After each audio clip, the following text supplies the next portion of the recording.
Hello and welcome to Link Ahead. Roll out the red carpet, cue the fireworks. You know why. Back by popular demand. We have to have her on at least once per season. The one person I think she's been on more than any other guest, and that is none other than Alison LeRoy, our Director of Community and Events. Welcome back. Thanks. I mean, it feels like home. Yeah, we should just give her a co-host badge at this point. That's it. You know? That's it. All right, Allison, it's that time. Let's talk about America 250 Independence Day. It's coming to Dublin this year. Celebration. What is going on? You know, are we going to just light the town up? Tell us a little bit about this year's celebration. Well, it's really been something great because we've been doing it all year round. Starting out with the State of the City, doing some history there, and kind of bringing it all through. We just had our Memorial Day event, which was a lot of fun, where we were able to take our traditional Memorial Day event, but kind of do this community picnic afterwards that just brought everybody together. We had some great bands. It was really fun. And so some of that stuff we're going to carry through the 4th of July, obviously. There are some amazing floats and parade units planned. So it's good. The parade's really going to pop off. And, I think it's going to be a lot of fun setting up for the whole night, too. Awesome. Yeah, so we've already done, like you mentioned, things throughout the year, but with it being America 250, the 250th birthday, a real milestone. Talk about some of the things that are going to be special this year. I mean, are there going to be special floats, things like that in the parade that people can watch out for? One of the coolest things that we're most excited about is the Cells Circus recreation that's going to happen with the floats. And we've been putting together some posters and working with the Dublin Historical Society. They're really kind of taking the lead on that. But, for the people who don't know the Cells Circus, it was one of the largest circuses in the country, and it all started out with the Cells brothers. And so it has that real great connection both to America 250 and Dublin's history. What about clowns? Are there clowns? Oh, there's clowns. There's always going to be clowns. We're bringing back some of the really big balloons. Okay. All right. So we're just kind of adding a little special touches here and there. Okay, but this is one of the best days in Dublin. Everybody loves it. It's a whole day celebration. Yes. Walk us through that starting first thing in the morning.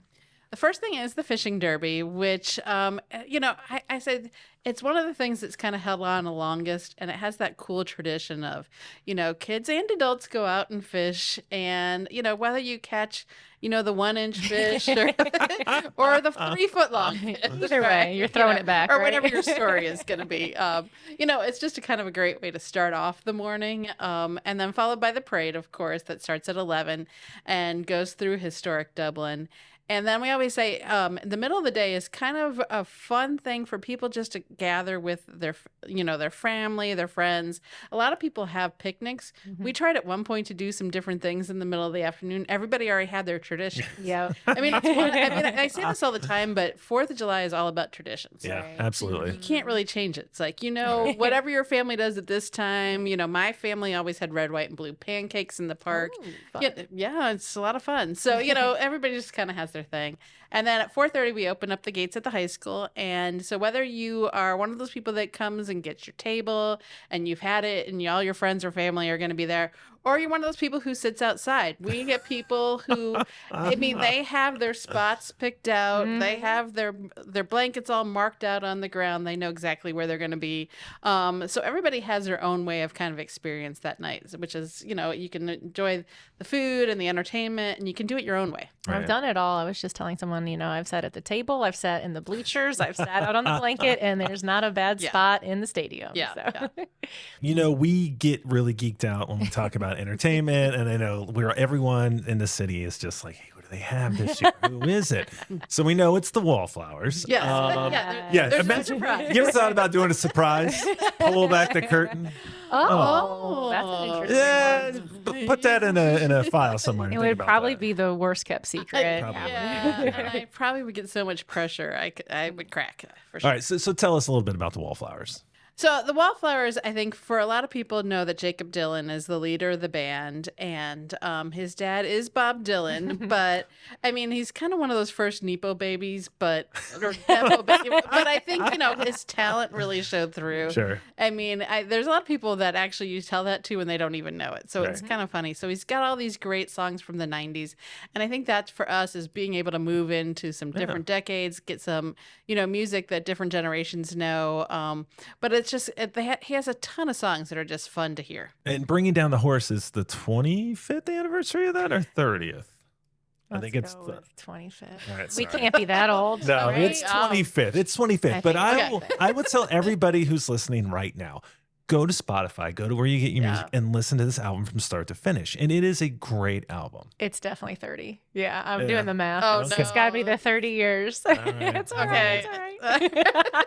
It takes us back. Yeah, I mean, I think that's one of the things that people don't do anymore. They don't listen to the whole album all the time. Right. But you go back, and that's what he's doing a lot on this tour is Okay. kind of doing that whole album just to kind of have that feel and to, like experience what it's like to sit down and listen to a whole album. Right. And booking bands is always about logistics, Oh, and yeah. timing, and a lot of hard work because you are talking with like 4 different managers for months and months. Tell us more about that. I always say it'd be great if you could just go to the shelf and say, I want XYZ band. And, they're available. But, we've had bands that are available, but they're in California and we're trying to figure out, does it make sense to try to fly them in, but Right. then we think, or they're playing on the 2nd someplace. Do we have enough time? Even the Wallflowers, like we were trying to figure out, they're going to be in Montana right before. So is their equipment going to get here? Or do I sure hope so. There's a music go around. Bruce, can you have some stuff at the ready That's it. in We case got a they lot. need to borrow your guitar? Right, but it is fun because at one point we thought we were going to have to rent, like, he could bring his guitar, sure, Right, for the right, rest of right. stuff. But we actually just confirmed today, actually, that it's actually all going to get here in time, my. and this Oh, bus is my. going to pull up, and it's going to have all of their stuff, so that Right. they're not borrowing stuff. Gotcha. But it's one of those things. It's like the whole summer sets up for a lot of these bands where they're Right. going to different festivals. They're, and sometimes they might get booked at a specific festival, but they don't know exactly what time of day or what day even they're going to be performing. So sometimes it is like, wait, do they have time to get on a plane and get here? Or do they need that day in between? So there's just a lot of different things. And a lot of times bands are also then touring with someone else. So you just kind of never know. And then somebody's cousin has a wedding and, the drummer can't come, which has actually happened. And you have to have a band that wants to play on the 4th of July Yeah. True. rather than Yes. doing whatever their family tradition There might is be. a lot of so. bands that have it blocked out. Really? We'll get a list and they have their blackout dates. And a lot of them black out this week just because, there are those family traditions. Huh, Weird Al must have that because you've never brought him in. Sorry. Changing gears on that. Let's talk about the opening act, Adam Sanders. Now, we had the pleasure to talk to him, but before we get to that, how did he land on your radar? We were kind of we're having these discussions, because people have talked about they want to get some more country, and we've had some country artists in the past, but we also talked about wanting somebody up and coming. So that we have the Wallflowers that are well established at, Right. but let's start maybe bringing in some of those newer acts that are sort of up and coming. And when you started reading his resume, it was like, he's an amazing writer. He's written all these hit songs for other people, but, having the experience being on TV, being in his own show and being in that competition, we kind of knew he had the chops to be able to be on stage and perform. Yeah, and speaking of chops, as Bruce mentioned, we had a chance to catch up with Adam in Nashville, Tennessee earlier this week. Well, hello, Adam, and thank you so much for joining Link Ahead. Absolutely. Thanks for having me today. Yeah, we are so excited to have you as part of our Independence Day celebration here at Coffman Park. You are going to be here, and I know you actually have a lot of longtime fans here in Central Ohio. And then for those people and for those who maybe haven't been familiar with you or your music, what can we expect out of your concert on the 4th of July? Well, we like to do a very high energy show. I like to say I want to be the host of the party, and the concert is really all about the fans. I just want to be the soundtrack to their night.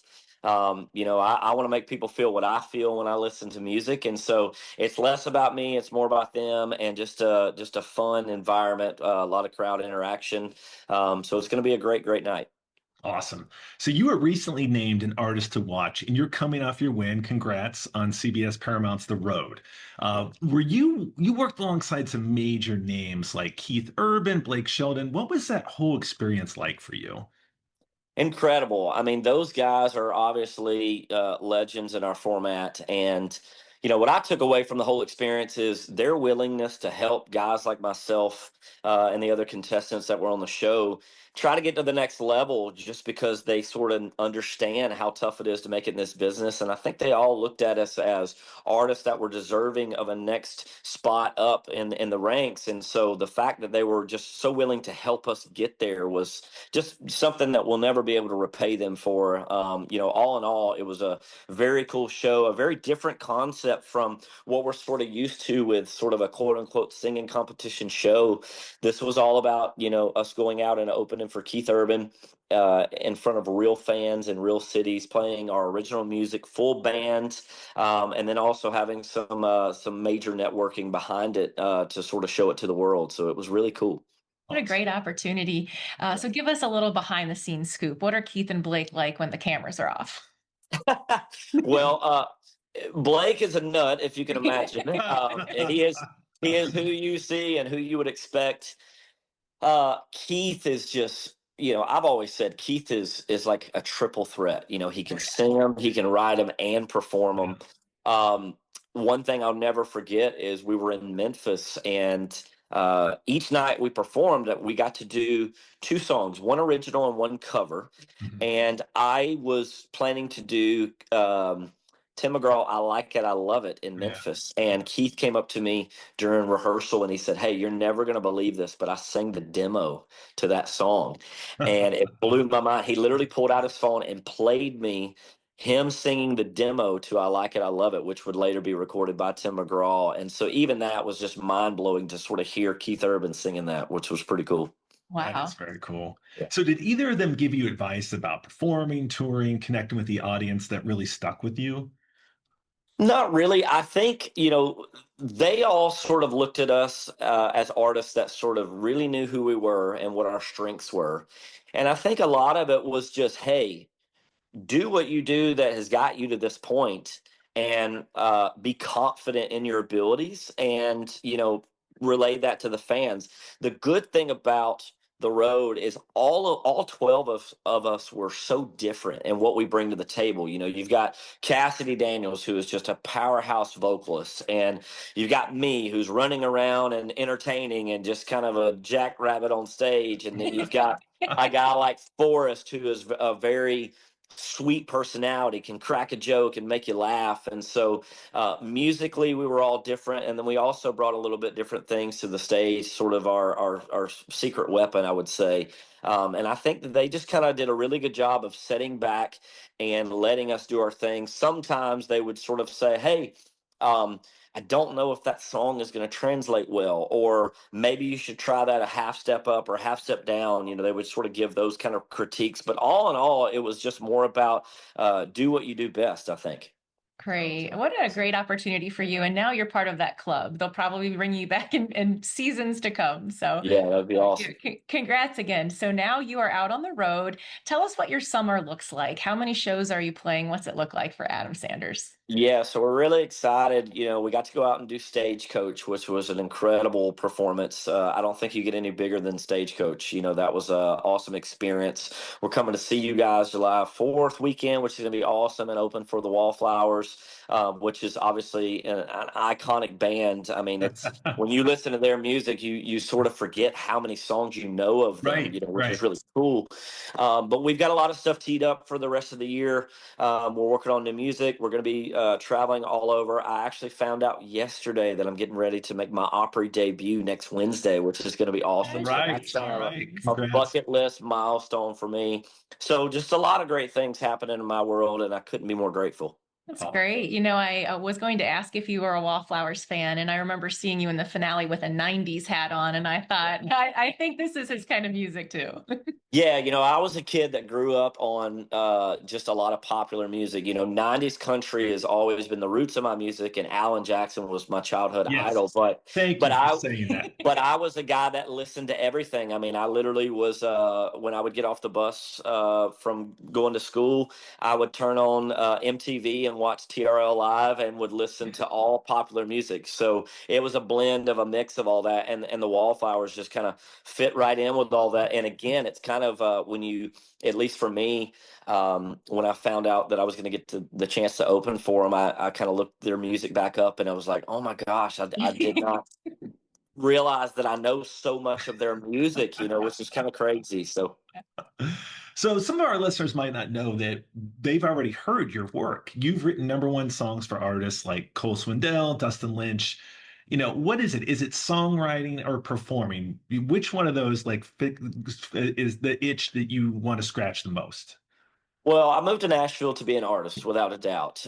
It's what I've always enjoyed. I started singing and performing when I was 3 or 4 years old. Songwriting was just what sort of got my foot in the door in Nashville. And the fate of everything is when I was 12 years old, my uncle, who was in the music industry also, he called and said, hey, have you ever thought about writing songs? And as a 12-year-old, that didn't really compute to me. And so he said, you should look into writing songs. I know you want to move to Nashville one day, and that could be your way into the industry. And fast forward several years, I started writing in high school, realized I enjoyed the process of it, moved to Nashville, started co-writing. I was in town for 2 years working in construction with my dad when I got my first publishing deal. And 6 months into that deal, I got my first cut with Luke Bryan on his Crash My Party album, which was later named Album of the Decade, which was crazy. Oh my. And that's exactly how I got my start, was through songwriting, all because he planted a seed when I was 12. Wow. That's fantastic. And Luke Bryan played here in Central Ohio just a few weeks ago for the Memorial Tournament concert, and it was fantastic. So nice full circle moment there. Well, we talked a little bit about the concert here in Dublin. You are going to be here for Independence Day. It's also America's 250th birthday, so we're going extra big this year. Talk a little bit about maybe what kind of extra meaning that has for you personally or as an artist. Yeah, I'm a proud American, and in so many of my songs, there is sort of a nod or a tip of the cap to our military and people that first responders that keep us safe. There's a line in the Cole Swindell song, "Ain't Worth the Whiskey," raising our glass through, saving our backs overseas, and a song, "Tough People," that I wrote for Drew Baldridge, that was a top 10 on radio. Same thing, it kind of has in the bridge a little section about a soldier coming back, from war, in a box, and just kind of paying tribute to that. And so anytime we get a chance to honor our military is what we love to do, and being able to do that through music is a way that we can give back. That's great. Yeah, thank you. All right, Keith Urban said Adam knows how to work a crowd. So what can the Dublin crowd expect from you when you hit the stage? Just a lot of fun, interactive stuff. I want to be able to, give them the mic and let them be able to sing, and just feel like they're right there with us on stage. Like I said, I've always approached it. I've said many times, I'm an artist that doesn't really care about being famous, if that makes sense. I just want to make people feel what I feel when I listen to music, and be the host of their night, their party, be the soundtrack to their life. And so if we can do that, we did our job. Wow. All right. And before we let you go, when people leave your set here in Dublin, what do you hope they are saying about Adam Sanders? That he was a guy that you can tell he has such a passion for singing. That's what I love more than anything. I sing with a lot of emotion, and I think that comes out in my performance. And I want people to say, man, you can just tell that guy is doing what he loves every single day. And it's great because his song touched our lives, and we put our own lives in his lyrics. Awesome. Getting excited. I am getting excited for this. So Adam, we're excited to welcome you to the stage on July 4th. Thank you so much for joining us on Link Ahead. Looking forward to it, guys. Thank you for having me. And we are looking forward to having him here. What a great guy. I'm really glad you found him, and that'll be really exciting for everyone to enjoy. A little bit of country, a little bit of rock and roll, something for everyone. Right. Absolutely. Now, Alison, do you feel any pressure because it's our 250th birthday going into this event? Like, what is it that we're going to do that's going to put it over the top? I mean, it's funny because, it's such a milestone that you can, it's hard to even imagine, like 250 years. Right.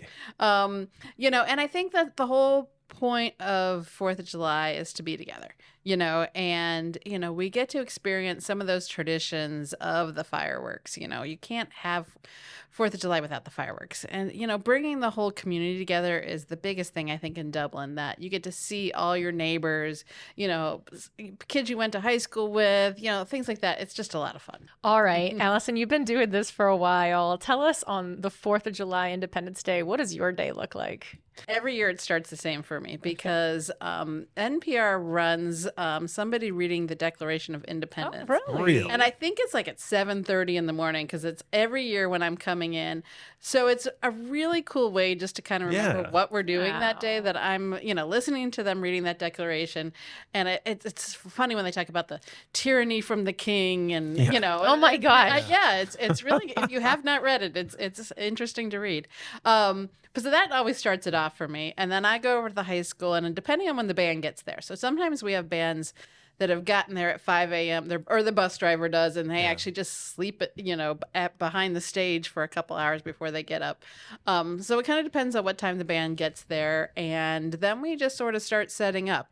Whether we have to, fill coolers of ice, we have to make sure all the tables are set up, those kind of things, start putting signage up over the high school. And then I run over to the parade to see that get going. And usually before it even finishes, I'm going back to the high school.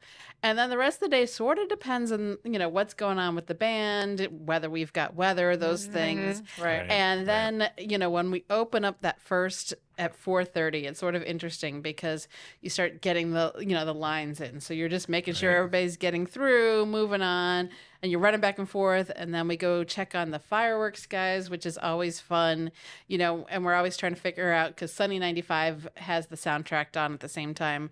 So at some point in the night, we get in a meeting and we're talking to Sunny 95 and the fireworks guys and the sound guys in the stadium. So we make sure we have everything timed perfectly. So it's all those kind of just like detailed things that you kind of don't think about, but it's kind of a fun tradition where it's like, okay, now we got to go meet with the band and talk to the security guys, those things. Now, you had a little bit of a hiccup last year. So I wasn't going to bring it up when she said something about running. I feel like, you had a different perspective last year. I think that would be good to share with our audience. Last year at about 4:00, I was grabbing some wristbands for the band, actually, for their guests to come in, and I backed out and I fell in a hole and I sprained my ankle. And the fine paramedics over at Washington Township convinced me to go and check out our brand new hospital at the time. So I went down to Mount Carmel and spent an hour or so there while they did some x-rays and everything. But then I got to come back to the event and sit at a table, which I have obviously never done. Right. Oh, I thought you did that every time. I saw her with her feet propped up. So it was kind of cool because, people would stop over, staff would come over, and I would think of something that I would normally be doing. Right. And so I texted to somebody. But it was kind of funny just to see it sort of all unfold and realize, first of all, that we have a great staff that are always willing to jump in and do everything. Yep. But yeah, it was fun to sort of see the whole thing just go off and be happy that it was happening. Yeah, maybe you can learn that just delegate and enjoy. Oh, my ankle. Ouch. I'm not doing that this year. Good. Watch out for holes. All right. So can people still volunteer for Independence Day? Yeah. And I think some of the things that we always need help with the most, I mentioned that we have some more of the bigger balloons this year. So we do need people to hold the balloons, which sounds weird. But we need people that hold the strings. Right. So we inflate the balloons and then you walk down the street with the balloon. And it's just a lot of fun because you get to wave to your neighbors as you're walking by. And I think a lot of people, and I never knew this, my mom had in her bucket list to be in the parade. Oh, Really? wow. A parade, any parade. So this is a way for somebody who has a bucket list to be in a parade to kind of jump in and wave it all. You practice your wave and see all your friends and neighbors. So yeah, we're looking for that. And then we're always looking for people to help out at night because those, at the gates and at the tables and things like that, we need people just to check wristbands and tickets. And not only do you get to go and volunteer, you also get to go and see the show. So we have a table reserved just for our volunteers. Oh, who Yeah. So if you've never been at a table and want to be at a table, that's a way to do that too. Very cool. And you can find that information on dublinohiousa.gov. And I think we still have a few wristbands available. Tables are sold out. Tables but sold out. Yeah, you can still get in the gates at this point. So, all right, are you ready for rapid fire? I think so. Yes, you are. I Come on. I thought she Come might on. show up with the questions this time. Yeah, that would be- right. that would be Six. awesome. Number 6. Number 6. That'd be Okay. All right. Question number 1. If you could ask Jakob Dylan of the Wallflowers any question as a fan, what would it be? Well, it's funny because I was thinking I could ask him it. You know, Yeah, you Right. know, like Absolutely. I've already asked him a lot of Yeah. questions, honestly. you know, I think one of the things is for me, like having a famous dad, what makes you want to kind of stand out on your own? You know, what is that drive? Is it, you know, does it come from a different place? And how do you make sure that you're different than whatever he expects of you? Right. Good right. question. I think we might have asked this before, but funniest or weirdest thing any band has ever asked for. You know, I think you did ask, and so I was like, I don't want to repeat myself, but I was remembering, and I won't say who it was, but somebody had brought their children with them, and they had they went out and bought some fireworks, you know, which are not illegal to buy the fireworks, right? If you take them outside of Ohio, or Sure. there's some, Yeah. there's Okay. some weird rules Absolutely. about buying fireworks in Ohio. Yeah. And so it was funny because we thought, well, how is she going to get these home even? But they were going on a private plane. But we also have Franklin County there with their bomb sniffing dogs. Oh, always. no. Oh, my. You know, because we want to make sure everything's safe. Sure. Yeah. And all I kept thinking is, don't let those dogs go over by that teenage girl with her fireworks. Oh, my Oh, no. gosh. But we actually told the guys, and they, you know, it was kind of funny. But I think that was funny. the strangest. Like, wait, what is going on back here? That's She funny. never runs out of good stories. No, absolutely not. Absolutely not. All right, if you could be the tour manager for any band or performer in the world right now, Oh. who would it be? I think it would be cool to be with Beyonce. Oh, I don't that know has why. to be a lot of fun. Wow. I mean, I don't know where I pulled that one out of, but I just think, you know, the places she must go to. Sure. And, you know, I always say it's kind of cool to be around famous people and not be famous. Yeah. Because you could probably get to go to, you know, say you're in Right. Rome and you want a private tour of the Colosseum, just, you know, call it Bay and say, Yeah. hey, get me in. Dreaming big over there. Wow. I love that answer. That's awesome. All right, let's rewind. 16-year-old Allison has posters in her room. Oh. Who were your favorite acts back then that you had posters of? Well, I was definitely an 80s girl, so I had like Billy Joel pins, I remember. And I'm almost thinking more of the pins of my jean jacket. Easy. It Yeah, was that's like it. Billy That's it. Joel, I had David Bowie, I tried like Billy Idol, I think. Yeah. You know, like it was a total 80s thing. Awesome. So yeah. I got to know your answer, Bruce. What Yeah. posters did you have on your That's wall? funny you say that. So I had movie posters, but I had a Twisted Sister poster on my wall. My mom comes in, come cool, collect like she would, and be like, and she would say, "Hey, you know, I want that off the wall." And I'm like, "Come on, it's Dee Snider. He's holding like this bone or something." So she comes in the next night. I noticed that poster's still on the wall. I'm like, okay, sorry about that. I come home from school the third day, and all that's left are corners of the Twisted Sister poster where she had ripped it off and didn't say a word to me. I know So- two stories about your mom, and they both involve ripping. You're right. things off. You're right. She was good at it. She was really good at it. Yeah, I was gonna say I'm not sure I was allowed to put posters on my No. That's funny. Yeah. Or I had a sister, we had to share. Oh man. All right, fast forward to today. Who do you listen to? Gosh, you know, it's fun. I was just spent some time and a lot of time with my niece who's 22 in the car, and Oh, fun. we let her kind of control the radio. uh-huh. And what I've decided is I'm trying to listen to as much new music that I don't know Good. and like stuff that I missed, because what was cool, she had this cool mix of like, it's Aretha Franklin, Oh, then wow. it's The Strokes, then it's like, you know, somewhat like role model or something, you know, like right, she yes, has like this yep. total range of things. And I was like, okay, so I'm going to start listening to some of these, like she was talking about Sia. So I started listening to Sia and like just different things. So I think that's my goal right now. That's my goal this summer, is just to listen and kind of, Bruce, what you're saying is like listen to whole albums. Yeah. You know, so I'm like taking new artists and just saying, okay, I'm going to listen if to they put this out whole... new albums That's the anymore. problem. Some don't. It's right. a single I've here. actually found that. Some of them, I'm like, wait, there's only 4 songs. You're Where's like, the they have rest? new music. Well, not really. No. Just kind of the one song, but Yeah, so that's my goal this summer is listen to new stuff that I don't know and see what I really like. Love it. All right. So when you go to a concert, are you able to enjoy, or can you take your event brain and turn that off? I think usually once the show starts, Okay. I can enjoy it. But then there's some shows like I went recently, speaking of stuff, like I went to the 9 Inch Nails show that was at the arena downtown. And the technical like show of it was so cool that I kind of got more into like, oh, look at this scrim they're putting up and the video that they're doing. So sometimes I do kind of get distracted by it. It was so cool that I got distracted by the cool stuff. right. 9 Inch Nails are no joke. I've seen them at Nationwide Arena. Hell And yeah. your heart is like thumping. Oh, Like, yeah. I've It's never loud. heard such loud music in my life. Yeah. I loved it. Okay, so to you, what turns a concert into something special, something legendary? I mean, honestly, I think a lot of it is, you know, who you go with. Because when I think about some of like the greatest shows I've ever been or how much fun it was, I mean, I think about, you know, being a teenager and going to shows like up at Blossom or like Polaris. Yeah. You know, and it was that experience of like who you're with, the experience around it. Obviously, it's got to be a great show. You know, everyone has their favorite concert that they talk about, you know, of all time. But I think it's just got to be of the moment. And I think one of the ones that I use, again, it shows how old I am.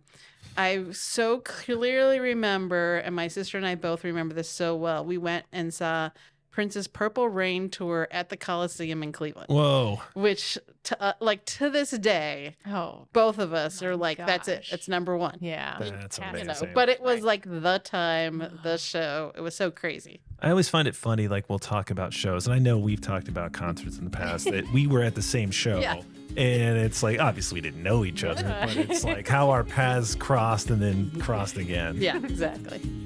All right, Allison. Well, we can't wait to cross paths with you on July 4th, enjoying the Wallflowers and Adam Sanders and the fireworks and celebrating America's 250th birthday. Thanks so much for being here on Link Ahead. Thanks. And to our listeners, thank you as well for taking the time to connect with your city. Tune in next time as we continue to explore the many personalities and experiences that make Dublin a thriving place to live, work, and grow.